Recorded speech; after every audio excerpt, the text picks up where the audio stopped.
I was staring at my phone like it might explode in my hands. My brother Tyler had just sent me the address to some fancy restaurant in downtown Chicago, and I was about 5 seconds away from faking food poisoning to get out of this whole thing. It was Friday evening, 6:15, and I had exactly 30 minutes before I was supposed to meet a complete stranger for a blind date that Tyler had been pushing on me for 3 solid months. He wouldn't shut up about it. Every family dinner, every phone call, every text conversation somehow circled back to how I needed to get back out there and start dating again. My last relationship had ended 2 years ago in a disaster that left me perfectly happy being alone. Thank you very much. But Tyler didn't see it that way. He cornered me at Mom and Dad's house 2 weeks ago and literally stood in front of the door until I agreed to this setup. He kept saying she was perfect for me, that we had so much in common, that she was ambitious and smart and worked in business. I pointed out that working in business was basically half the population of Chicago, but he just waved me off like I was being difficult. What made this whole situation worse was that I had no idea who this woman actually was. Tyler refused to give me her last name, wouldn't show me a picture, and only told me her first name was Rebecca. He said photos ruined the magic of first meetings, which I thought was absolute garbage, but he insisted. So here I was, getting ready to meet a mystery woman based on nothing but my brother's terrible judgment and the fact that her name was Rebecca. I looked at myself in the mirror and wondered what I was doing with my life. My tie felt too tight. My shoes felt uncomfortable. Everything about this felt wrong. But I knew if I backed out now, Tyler would never let me hear the end of it. Mom would get involved, and that was even worse because she had this way of looking at you with disappointed eyes that made you feel like you'd personally ruined her day. I grabbed my keys and headed out the door, driving through Chicago traffic while my brain ran through every possible disaster scenario. What if she was boring? What if we had nothing to talk about? What if Tyler had completely misjudged what kind of person I'd actually get along with? He had a history of these setups going terribly. Last year he tried to set our cousin up with someone, and they spent the entire dinner arguing about whether Chicago deep dish was actually pizza. It was brutal to watch. Giordano's was the kind of place that made you check your bank account before you walked in. Dim lighting, cloth napkins, waiters in actual suits. I felt out of place the second I stepped through the door. The hostess smiled at me like she'd seen 1,000 nervous guys walk through those doors, and I told her I was meeting someone. She checked her list and nodded, then led me through the restaurant to a corner table near the windows. Table 8. She said my date hadn't arrived yet, which gave me about 3 minutes to sit there and panic quietly while pretending to look at the menu. I faced the door because I wanted to see this Rebecca person before she saw me. Tyler had given me exactly 2 pieces of information about what she looked like. Light brown hair, probably wearing something professional. That was it. That could be literally anyone. At 6:53, a woman walked through the front entrance and I felt my entire body go cold. Not cold like nervous cold. Cold like, oh no, this cannot be happening cold. Because the woman who just walked in was Rebecca Sterling. My boss. Well, not my direct boss, but the CEO of the entire company where I worked. The woman who ran every major meeting I'd ever sat in. The woman who had reviewed my performance evaluations and signed off on departmental budgets and made decisions that affected hundreds of employees. She was wearing a burgundy dress I'd never seen her wear to the office, and her hair was styled differently than her usual professional look, but it was definitely her. There was no mistaking Rebecca Sterling. My first thought was pure confusion. What was she doing here? This restaurant was nowhere near the office, and it was Friday evening. Maybe she was meeting someone for a business dinner. Maybe this was just a weird coincidence and she'd walk right past my table and sit somewhere else. But then I watched her stop near the hostess stand and say something, and the hostess checked her list and pointed directly toward the corner of the restaurant. Directly toward table 8. Directly toward me. My second thought was that I needed to leave immediately. I started to stand up, planning some excuse about being at the wrong restaurant or having the wrong date. But it was too late. Rebecca was already walking toward the table, and her eyes landed on me, and I watched her face shift from calm to confused to something that looked like horror. She stopped next to the table and just stared at me. I stared back. Neither of us said anything for at least 5 seconds, which felt like 5 hours. Finally, she said, "What are you doing here?" Her voice had that edge it always had at work when something unexpected happened during a presentation. I stood up halfway, which felt awkward, but sitting felt worse. "I'm meeting someone," I managed to say. "I think you might have the wrong table. This is table 8. I pointed at the little number card on the table like she couldn't read. Rebecca pulled out her phone and looked at it, then looked back at me. "No, I'm definitely at table 8. I'm meeting someone too. My friend Lauren set this up." She showed me her screen, and I could see a text that very clearly said table 8 at Giordano's at 7. I pulled out my own phone and checked Tyler's message. Table 8 at Giordano's at 7. We both stood there staring at our phones, and I felt this horrible sinking feeling start in my stomach. "Wait," Rebecca said slowly, and her face was starting to turn red. "Who are you meeting?" My throat went completely dry. "Someone named Rebecca. My brother set it up. He only gave me a first name." I watched Rebecca's expression shift from confused to absolutely mortified. "I'm meeting someone named." She paused and took a breath. "Someone named Connor. My friend Lauren set it up. She said he works in operations." We both just stood there while the pieces clicked together in the worst possible way. I said, "Your friend is Lauren Mitchell?" Rebecca nodded. "Your brother is Tyler Harrison." I nodded. Then we both said at exactly the same time, "You have got to be kidding me." Rebecca sat down hard in the chair across from me and put her hand over her face. I sat back down because my legs felt like they might give out. For about 30 seconds, neither of us said a single word. What do you even say when you realize you've been set up on a blind date with the CEO of your company? The woman who literally has the power to fire you? The woman you've been carefully professional around for 6 months because she's intimidating and successful and way out of your league in every possible way? A waiter appeared looking cheerful and completely unaware of the crisis happening at table 8. "Can I start you folks off with some drinks?" I said, "Beer. Whatever you have. The biggest one." Rebecca said, "Wine. Red. Also the biggest one." The waiter picked up on the vibe immediately and disappeared fast. Rebecca looked up from her hands and her cheeks were bright red. "I can't believe this. Tyler knows where I work." I felt defensive immediately. "Lauren knows where I work too. Why wouldn't she tell you?" Rebecca's eyes narrowed just a little. "You've complained about me at work, haven't you?" I felt my face get hot. "What? No. I mean, not complained exactly. Maybe mentioned that you're kind of intimidating." She crossed her arms. "Intimidating? You're the one who never speaks up in meetings and then sends these messages later questioning decisions." I sat up straighter. "Those aren't passive. Those are clarifying questions because sometimes the directives aren't clear." We glared at each other for a second, and then I realized how ridiculous this was. We were arguing at a restaurant about work stuff during what was supposed to be a date. Rebecca must have realized it at the same time because she let out this laugh that sounded kind of hysterical. "This is a nightmare. We can't go on a date. We don't even get along." I pulled out my phone and texted Tyler immediately. "Seriously? You set me up with my CEO? What were you thinking?" His response came back almost instantly. "Yes, you're welcome. She's amazing. Just give it a shot." I showed Rebecca my screen. She was texting Lauren at the same time and turned her phone toward me. Lauren had written, "You've both been single too long. Give it 1 hour. If it's terrible, you never have to mention it again." The waiter came back with our drinks and asked if we needed more time with the menu. I said yes because I still hadn't processed any of this. Rebecca took a long drink of her wine and then set the glass down with a sigh.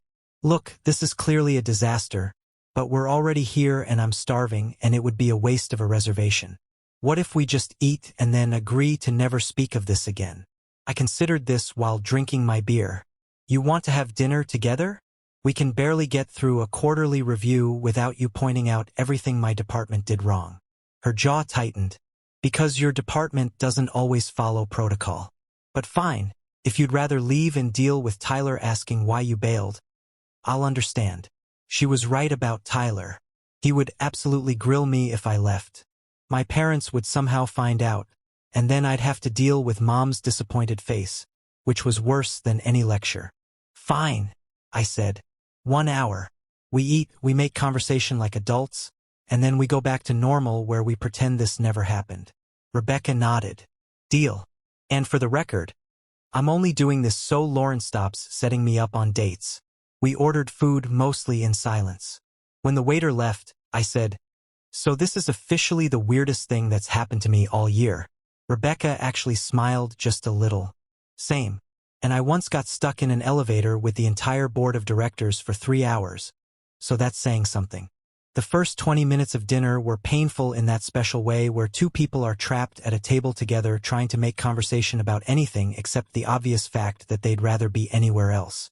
We talked about weather, traffic on Lake Shore Drive, the construction on Michigan Avenue that never seemed to end. I found myself scraping the bottom of the barrel for topics that wouldn't lead to work talk or awkward silence. Rebecca had ordered salmon and was cutting it into neat little pieces, which didn't surprise me at all because of course she approached food the same way she approached quarterly reports, with unnecessary attention to detail. We'd run out of traffic complaints when Rebecca surprised me by asking, so Tyler mentioned you do volunteer work? What's that about? I felt myself relax a little because talking about the community center was easy. It was the one part of my life outside of work that actually mattered to me. Yeah. I teach coding classes to teenagers at the Northside Community Center. Started about a year ago. These kids don't always have access to technology education at school, so we try to fill that gap. Teach them basic programming, web design, that kind of stuff. Rebecca's whole face changed when I talked about the program. She leaned forward with actual interest. Wait, the Northside Center on Ashland? I nodded. You know it. Her expression went from interested to almost excited. I'm on the board of directors. I have been for 3 years. We just approved additional funding for the technology programs last quarter. I felt my brain stutter to a stop. You're on the board? Are you our Sterling? The donor who funded our entire equipment upgrade. Rebecca nodded. We needed to make sure the center had proper resources. Those kids deserve the same opportunities as anyone else. I just stared at her for a second because this didn't match up with the Rebecca Sterling I knew from work. The woman who ran meetings with military timing and sent emails at 6 in the morning. You funded our program. We have 15 new computers because of you. I had no idea. She shrugged like it wasn't a big deal. The center does important work. It made sense to invest in it. We started talking about the community center, and suddenly the conversation flowed. Rebecca told me about how she got involved with the board, how she grew up in a neighborhood without many resources and understood what it meant to have someone invest in your potential. I told her about some of the kids in my classes, how rewarding it was to watch them discover they could build something from nothing but code and creativity. She asked questions about the curriculum, made suggestions about potential partnerships with local tech companies, and I found myself actually enjoying talking to her. This version of Rebecca was warm and engaged and nothing like the intimidating CEO who made me nervous during presentations. 40 minutes went by without me noticing. The waiter cleared our plates and asked about dessert. I looked at my watch and realized we'd been sitting there for almost an hour and a half, which was way longer than the 1 hour we'd agreed to. When I pointed that out, Rebecca looked surprised and checked her own phone. I didn't even notice the time. She looked at me with something that might have been amusement. I guess when we're not talking about budget reports, we're actually tolerable to each other. I laughed. Yeah. Turns out you're way less scary when you're not lecturing me about departmental efficiency metrics. Rebecca threw her napkin at me across the table. I don't lecture. I provide guidance. There's a difference. We ended up splitting chocolate lava cake because Rebecca said she couldn't eat a whole dessert alone, and I had a serious weakness for anything chocolate. By the time we paid the bill and walked out to the parking lot, it was almost 9:30, and I couldn't remember the last time I'd willingly stayed somewhere that long. We stood by Rebecca's car, and there was this awkward moment where neither of us knew what to say. Finally, I said, so this was way better than I expected. I'm kind of annoyed at Tyler for ambushing us, but also he might have been right about us having stuff in common. Rebecca nodded. Same. Lauren is going to be completely insufferable when I tell her this didn't go terribly. She paused and looked at me directly. But Connor, dating someone from work feels like asking for trouble. Especially when I'm your CEO. The power dynamic alone makes this complicated. I knew she was right, but something about the way she said it made me think she was trying to convince herself more than me. Yeah, probably a bad idea. Let's just go back to how things were and pretend this was some weird fever dream. Rebecca looked at me for a long moment, and I could see something in her expression that made me think she didn't actually want to pretend anything. But she nodded. Right? Back to normal. We said goodnight, and I watched her drive away wondering if I just made a huge mistake. Monday hit me like a truck, and suddenly every single interaction with Rebecca felt loaded with meaning I couldn't ignore. I walked into the office building at 8:45 like I did every morning. But this time when I saw her in the lobby getting coffee, my brain short-circuited. She was wearing her usual work clothes, hair styled professionally, and she looked exactly like she always did. Except now I knew what she looked like when she smiled for real instead of that polite professional smile she gave everyone at the office. She glanced up, saw me, and for half a second our eyes met before she looked away and walked toward the elevators. My heart was racing like I'd just run a marathon. This was ridiculous. We'd agreed to forget the whole thing happened. We were going back to normal, except nothing felt normal anymore. The morning meeting was torture. Rebecca ran through quarterly projections like she always did, confident and in control, and I sat there trying to focus on the numbers while my brain kept replaying dinner conversations. When she asked if anyone had concerns about the timeline, I actually raised my hand, which I never did. I think the operations team can meet those goals, but we might need additional support during the transition period. Rebecca looked at me with this expression I couldn't read. That's a reasonable point. Let's discuss resource allocation after this meeting. My colleague James leaned over and whispered, "You okay? You never speak up in these meetings." I told him I was fine, but I wasn't fine. I was hyper-aware of every word Rebecca said, every time she looked in my direction, every moment that felt different from before. That Saturday, I showed up at the community center for my usual coding class with the teenagers. I was setting up laptops when Rebecca walked in through the main doors carrying a box of new equipment. I froze. She froze. We just stood there staring at each other while a dozen teenagers milled around waiting for class to start. One of my students, a kid named Marcus who never missed an opportunity to be nosy, said, "Mr. Harrison, you know Miss Sterling?" I tried to sound casual. "Yeah, she's on the board here. Helps fund the programs." Rebecca set down the box and said, "I was dropping off some new tablets for the digital art program. Didn't realize you'd be here today." Marcus grinned. "He's here every Saturday. Never misses a class. One time he came even though he had the flu." I wanted to disappear into the floor. Rebecca smiled at Marcus. "That's dedication." She looked at me. "Can we talk for a minute?" "About center business."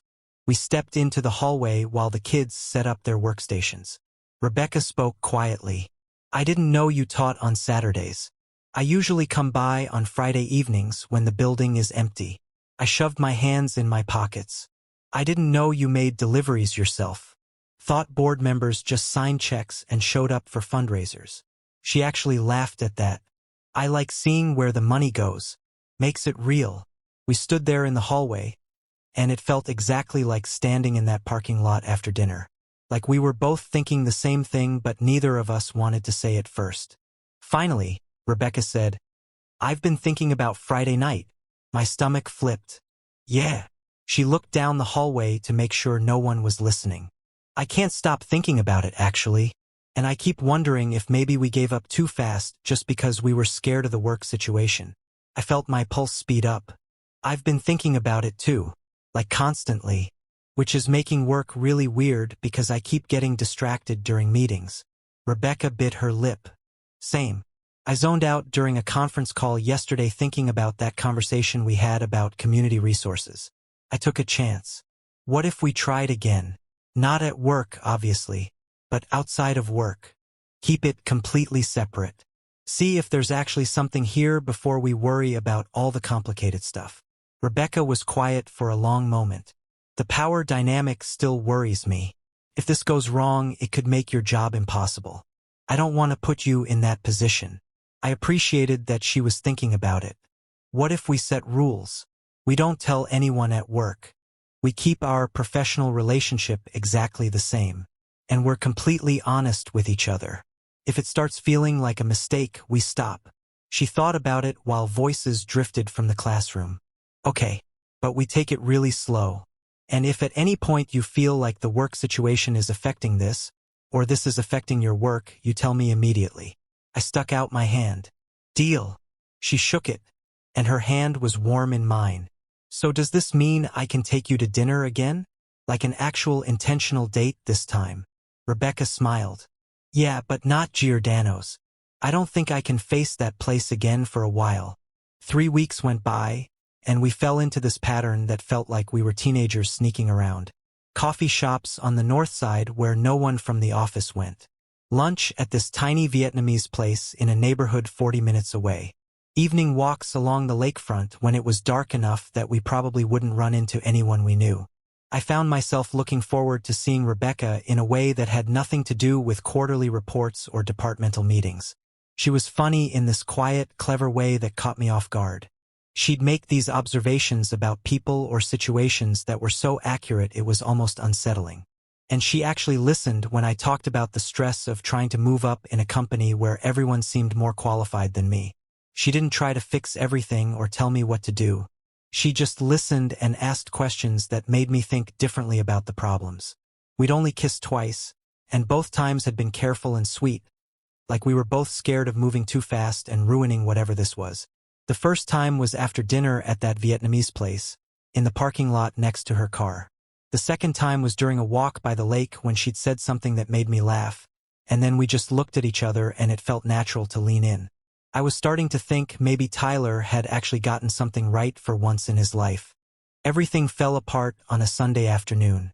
I was walking through Millennium Park, just clearing my head and enjoying the weather, when I heard someone call my name. I turned around and saw James from work jogging toward me. My stomach dropped because James was exactly the kind of person who noticed everything and told everyone. He caught up to me, breathing hard. Hey, didn't expect to see you here. You meeting someone? I tried to sound casual. No, just walking. Getting some exercise. James nodded toward the path behind him. I could have sworn I just saw Rebecca Sterling over by the bean sculpture, wearing regular clothes, not work stuff. Wild seeing her outside the office, right? My brain went into panic mode. Rebecca was here, in the same park, where James had just seen her. And now James was looking at me with this curious expression that meant he was putting pieces together. I said something about needing to get going and walked away fast, pulling out my phone to text Rebecca. James from work just saw me at Millennium Park. Said he saw you here too. We need to be more careful. Her response came back immediately. Meet me at the North Gardens in 5 minutes. When I found her, she was sitting on a bench looking stressed in a way I hadn't seen since our disaster first date. I sat down next to her, making sure to keep a professional amount of distance between us. Did James see us together? I shook my head. No, he saw us separately. But he's going to wonder why we were both here on a Sunday. Rebecca put her face in her hands. This is exactly what I was worried about. We've been so careful. And it only took 3 weeks for someone to almost catch us. Over the next few days, I started noticing things at work. People whispering when I walked by. James giving me these knowing looks during meetings. Someone asked me if I'd been to any good restaurants lately, and the way they said it felt loaded. By Thursday, my friend Kevin from accounting pulled me aside and asked directly, "Are you dating Rebecca Sterling?" I denied it, but I could tell he didn't believe me. That Friday after work, I met Rebecca at our usual coffee shop, and she looked exhausted. 3 people asked me this week if I was seeing someone from the company. I don't know how they know, but they know. She set down her coffee cup harder than necessary. This is too much too fast. Everyone's in our business. People at work are gossiping. I can't breathe, Connor. I tried to take her hand, but she pulled back. I told you I was worried about this, about everything getting tangled up. And now it's exactly what I was afraid of. I felt my chest tighten. Rebecca, come on. We can handle some gossip. We just keep doing what we're doing. But she shook her head, and I could see tears in her eyes. I don't know if I can. This affects your career. People are going to think you're getting special treatment. They're going to question every decision I make regarding your department. I can't put you in that position. I felt desperate. So what are you saying? She looked at me, and her voice cracked. I'm saying I need space to figure out if I can actually do this. I'm sorry. I just need some time. 2 weeks of silence felt like the longest stretch of my entire life. Going back to cold professionalism with Rebecca at work was brutal in a way I hadn't expected. Now I knew what her actual smile looked like versus her polite work smile, and I could tell the difference every single time she walked past me in the hallway without making eye contact. I threw myself into work, trying not to think about how much I missed texting her random observations throughout the day. My team noticed I was crankier than usual. Kevin mentioned I'd been snapping at people over small mistakes, which wasn't like me. I knew I was being difficult, but I couldn't seem to stop. Everything reminded me of Rebecca. The community center reminded me of our conversation about helping kids. The coffee shop near the office reminded me of our first intentional date. Even quarterly reports reminded me of her because I kept wondering what she'd think about my analysis.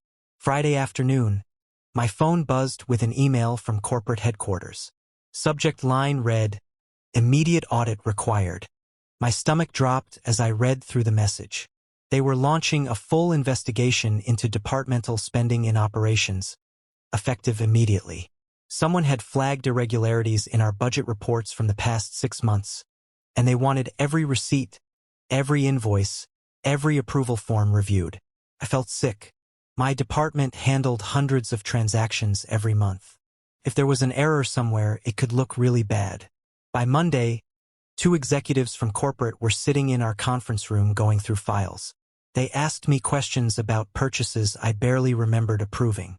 They wanted explanations for expenses that seemed completely normal to me but apparently looked suspicious to them. One of them, a stern woman named Patricia, kept asking about a series of equipment purchases back in September. These were approved by you, but the vendor invoices don't match the purchase orders. Can you explain that? I pulled up my records and stared at the numbers. She was right. The amounts were different. Not by much, but enough to matter. I tried to explain that I'd approved what the previous operations manager had set up before I took over the role, but Patricia wasn't buying it. You signed off on these purchases. That makes you responsible for the discrepancies. By Tuesday afternoon, they were talking about formal write-ups. Maybe suspension, possibly termination if they found evidence of intentional misreporting.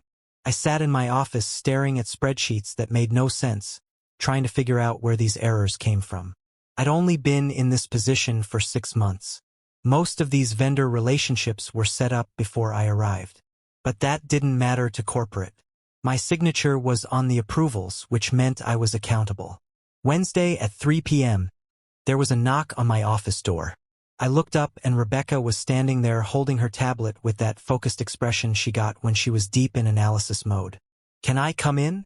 I think I found something about the audit." I nodded because at this point I'd take help from anyone. She closed the door behind her and sat down across from my desk. "I've been going through the system logs for the past week. I know I didn't have to, but I couldn't stop thinking about it. And I found something you need to see." She pulled up a series of reports on her tablet. There was a vendor payment system error that happened back in August, right before you took over the operations role. The system was processing payments twice for certain invoices, but only recording them once in the budget reports. So it looks like there are discrepancies, but it's actually a software glitch that's been running for months. I stared at the screen she was showing me, feeling this overwhelming wave of relief mixed with confusion. "You dug through months of system logs to find this? Rebecca, you didn't have to do that, especially not after everything." She looked at me directly for the first time in 2 weeks. "I did it because it was the right thing to do, and because I know you care about doing your job correctly, even when we've disagreed about methods. I wasn't going to let corporate blame you for a system error." I forwarded the information to Patricia immediately, and within an hour corporate was backing off. They confirmed Rebecca's findings and admitted the audit had been triggered by automated flags that didn't account for the software glitch. By end of day, they were apologizing for the disruption and promising to fix the payment system. I went looking for Rebecca to thank her properly and found her in the small break room on the third floor making tea. "Hey!" She turned around, and her expression was guarded. "Hey!" I walked closer but kept some distance between us. "I wanted to say thank you. You saved my job. You saved my whole team. You didn't have to do that, especially after I pushed too hard and made you uncomfortable." Rebecca set down her mug. "You didn't make me uncomfortable, Connor. I made myself uncomfortable.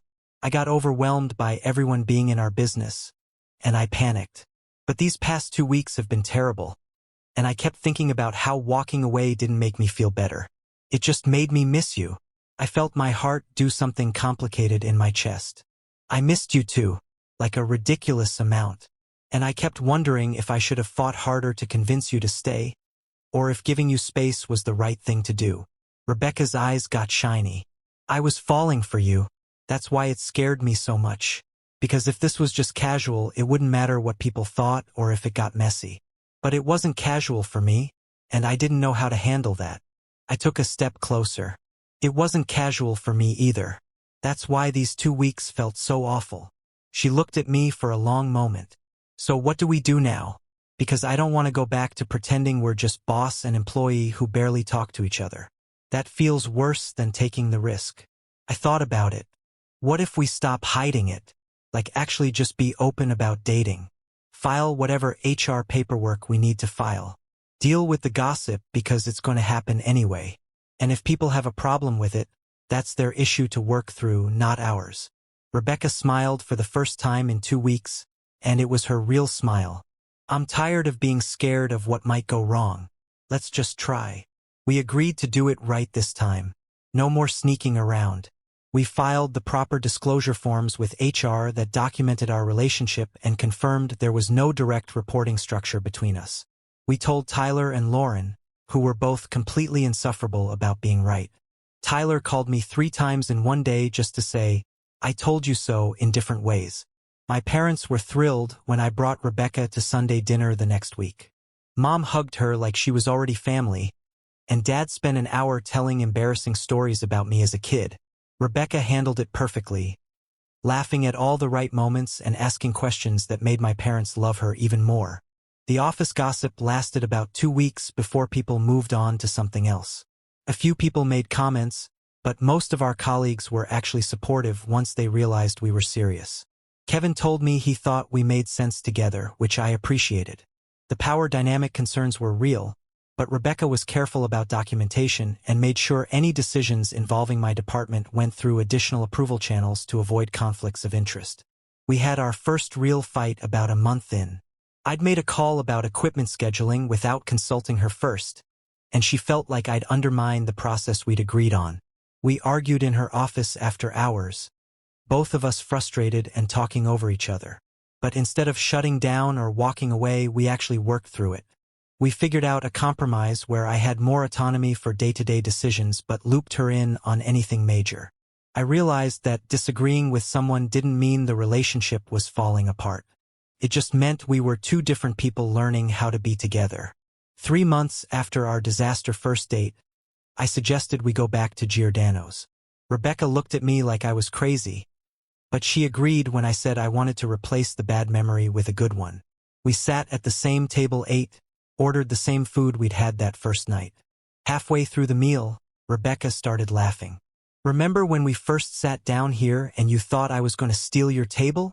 I grinned. "I thought you were the last person on earth I'd ever want to have dinner with. I was so wrong, it's actually embarrassing." Rebecca reached across the table and took my hand. "And now," I squeezed her fingers, "now you're the person I want to have dinner with every single night." We split chocolate lava cake again, and I told her about a funny thing that happened at the community center. She told me about a board meeting where one of the members had accidentally called in from his bathroom. We laughed until our sides hurt, and I thought about how natural this felt now compared to that awful first dinner. 6 months in, I took Rebecca back to Giordano's one more time. I'd been planning this for weeks, coordinating with the restaurant staff, making sure everything was perfect. We sat at table 8 like always, and we talked and laughed through dinner like we did every time. When dessert arrived, There was a small box on the plate next to the chocolate cake. Rebecca looked at it, then looked at me and her eyes went wide. I got out of my chair and knelt down next to the table. My heart was pounding so hard I could hear it in my ears. Rebecca, I spent 6 months thinking you were intimidating and out of my league. Then I spent one dinner realizing you were actually funny and kind and nothing like what I'd assumed. And I've spent the last 6 months falling completely in love with you. You make me want to be better at everything I do. You make me laugh. You challenge me. You believe in the same things